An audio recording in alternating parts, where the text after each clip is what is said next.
I read 6 self-published books this year, DNF'd one, and I'm currently reading another one. So let's talk about my experience having read more self-published fantasy. Firstly, if you're one of those that is on the fence of whether you should be reading self-published fantasy or not, then I would highly recommend at least giving some of these books a read, because some of them are phenomenal. If I'm being totally honest, then some of the self-published books I read are even better than the traditional published books. And in a recent video of mine where I ranked the top 10 favorite fantasy series I've ever read, I actually included 2 self-published series because the standard of some of these stories are so high. Now obviously the big challenge with self-published fantasy is to find the books that are actually worth reading, because there are just so many books out there, and it can be really hard to sometimes to know whether a book will be good enough, because a lot of these books might not have that many reviews. So here is what I would recommend. Firstly, there are a lot of great YouTubers out there that focus a lot on self-published fantasy. For example, Dominish Books and Covers of Cassidy, for example, just to mention a couple,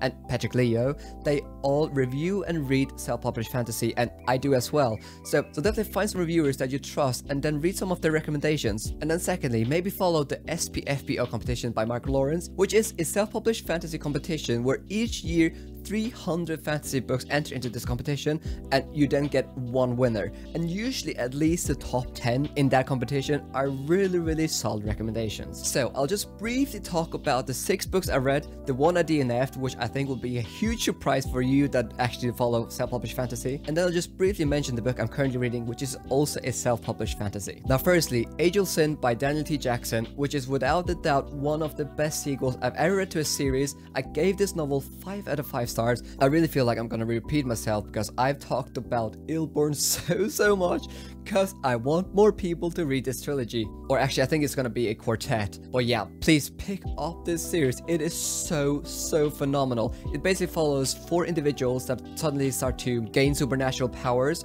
and you have these 4 POVs, and all of them are super engaging. It's literally one of those novels where I have actually enjoyed all 4 POVs equally, which is really rare. I'm not sure if I've ever experienced that before, I'm being honest. The prose is accessible, the pacing is spot on, and Daniel T. Jackson, he constantly rewards the reader for reading these chunky books. And yeah, I loved Ilborn, which is the first book, and then I read Angel Sin, which is book 2, and it was just as good, which is just mind-blowing because Ilborn is one of my all-time favorite fantasy books. So this is definitely a series where I think it's just as good, or potentially even better, than a lot of traditional published books I've ever read. I've given both of these books 5 out of 5 stars, and I just can't recommend it enough. And then I read Of War and Ruin by Ryan Cahill, also a series I've talked about so much, so I'll keep it very brief. Now I gave this book 4 out of 5 stars, which is still a very high rating, and this is a beast of a book, and this is the book 3 in the Bound and Broken series. And then you also have 2 novellas,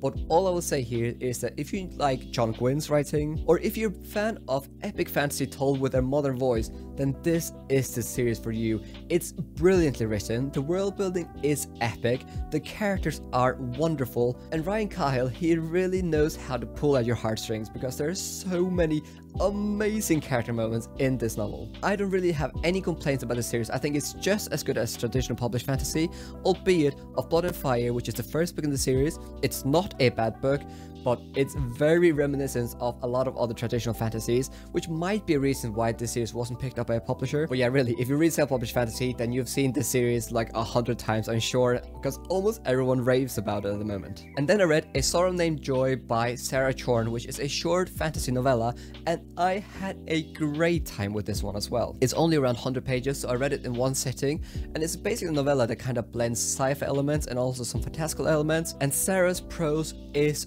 absolutely wonderful, which is definitely the highlight of this whole novel, because there's so many sentences where I just had to reread some bits because it was just so beautiful written. It's very atmospheric, and you have this big mystery going out through the novel, which I just found to be really fascinating. Basically, if you're in a reading slump, then definitely pick up this novella. It's very short, it's beautifully written, and I had a wonderful time with it. I gave it 4 out of 5 stars, and I definitely want to read some of Sarah's other work now. Also, the covers for her books are so beautiful. Would you just look at these covers? And then I read A Gamble of Gods by Mitchell Faywood, and I've showed this book before, but look at these edges. How beautiful is that? Now, I had no plans to actually read this novel because I'm not a huge fan of this cover, if I'm being absolutely honest, and the premise that sounded alright, but maybe not like it was gonna be right up my alley. But Mitchell Favor, she contacted me and she said, if I send you this special edition hardcover, will you actually give this book a read? And I just said yes, because I'm always on the lookout for a self-published fantasy, and how can you say no to these edges? So I read this novel and I had a decent time with it, but it's definitely not a new favorite of mine. Basically, if you're just looking for a fun portal fantasy that does have some dark elements to it, don't get me wrong, and you have a unique take on the found family trope, then this is a great novel. And it has received a lot of great reviews from even Mark Lawrence, as you can see on the cover, which is really great. Now, what really didn't work for me here wasn't the world building, because the world building was pretty solid and really fun. It wasn't the pacing and it wasn't the writing style, but it was the main characters, and this is quite a character-driven novel, but I just didn't really feel like I related to the characters, which was really unfortunate.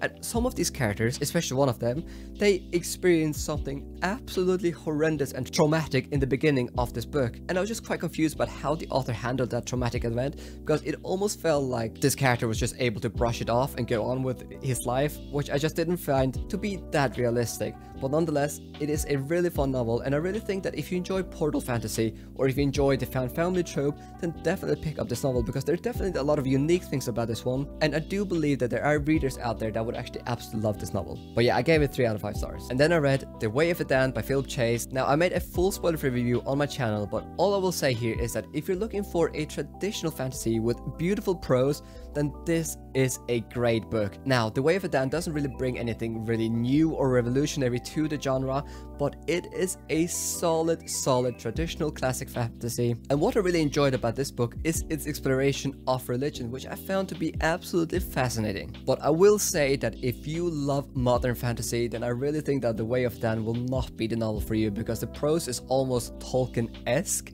and there's a lot of tropes in this fantasy that are very reminiscent of all the classic fantasy we come to love. But yeah, I gave it 4 out of 5 stars, and I'm really excited to give the sequel a read later this year. And then I read Sealed Empire by Norbert, and I will not even try to mention his last name, and I've also made a full spoiler-free review on my channel for this book, so I'll keep it brief again. But what I'll say here is that this was one of the most original fantasies I've read in a long time, and the ending of this novel literally blew my mind. I really want more people to read this book, because the ending is just so ridiculous and insane and mind-bending, and this novel is basically a blend of fantasy and sci-fi elements. But the interesting thing is that the majority of this novel is in a very medieval kind of fantasy setting, and then you have some insane uses of sci-fi elements. And guys, just look at this cover. How incredible is this cover? It's one of my favorite covers I've seen this year for sure, and I don't know how to explain it, but there's just something overly addictive with this book. There's just so much intrigue, and the pacing was ruthless, so I just had a wonderful time reading this book, and it really actually saved me from a reading slump. So it's definitely a book I would recommend if you're looking for something unique and refreshing in the fantasy genre, albeit a lot of it is in a medieval fantasy setting, but then you also have these crazy uses of sci-fi elements, so yeah. Also, there are some clear trigger warnings, especially sexual abuse, so if you're not good with stuff like that, then definitely stay away from this book, but otherwise, it was such a refreshing read. Now, the only self-published book I've DNF'd this year is arguably one of the most popular self-published fantasy books in recent times. And it's really unfortunate, because the author actually sent me 3 of his books, but that book is Gunmetal Gods by Samil Akhtar. Now, firstly, how amazing is this cover? It is so gorgeous, and also a lot of people love this series. For example, Daniel Green, he said that this is one of his favorite books of last year. And don't get me wrong, there were so many things I loved about this novel. Firstly, the setting. This is a fantasy inspired by the Middle East, and I'm not sure if I've ever read a fantasy novel inspired by the Middle East, so just that in of itself was so refreshing, and the world building was phenomenal. And the second thing I loved about this novel was that it was set in a steampunk kind of era. I just love the settings where you still don't really have like modern technology, but you see like guns, for example, gunmetal gods. And I just love when we get to explore that transitional period where some kingdoms have this modern technology such as guns and some do not. I think that was extremely well handled. So really, this setting is one of the most refreshing settings I have come across in fantasy in recent times. Now, why did I DNF this book around halfway through it? Well, it was solely because this book was just simply too dark for my taste. I found the world to be absolutely brutal, and all the characters here were really struggling or were just absolutely messed up, and I just really found that there weren't that many redeeming qualities to either the characters or the world, and it just made me not really enjoy the novel that much. Now, I do enjoy grimdark, but I don't enjoy it when it becomes too grim. It's really important for me that I actually do find some redeeming qualities in the world or the characters, but for me, this just felt way too dark. It is absolutely brutal and bloody in parts, and I usually don't really mind those aspects, but there were just so few aspects of this book that felt hopeful. So ultimately, if you enjoy really grim fantasy, then this is a perfect read for you, because as I said, the setting is so refreshing and it's so bloody and dark. But ultimately, it was just a bit too pessimistic or nihilistic almost for my taste. And the last book I'm reading is Seeds of War by Silva, and I'm halfway through it, and I am actually really enjoying it. It is a grimdark novel, but it is not as dark as Gunmetal Gods, and I find the pacing to be brilliant, and there have been some really fascinating and satisfying plot twists so far. Just a minor thing, I actually finished Seeds of War yesterday, and I really enjoyed it. I'm probably gonna give it 4.5 stars out of 5.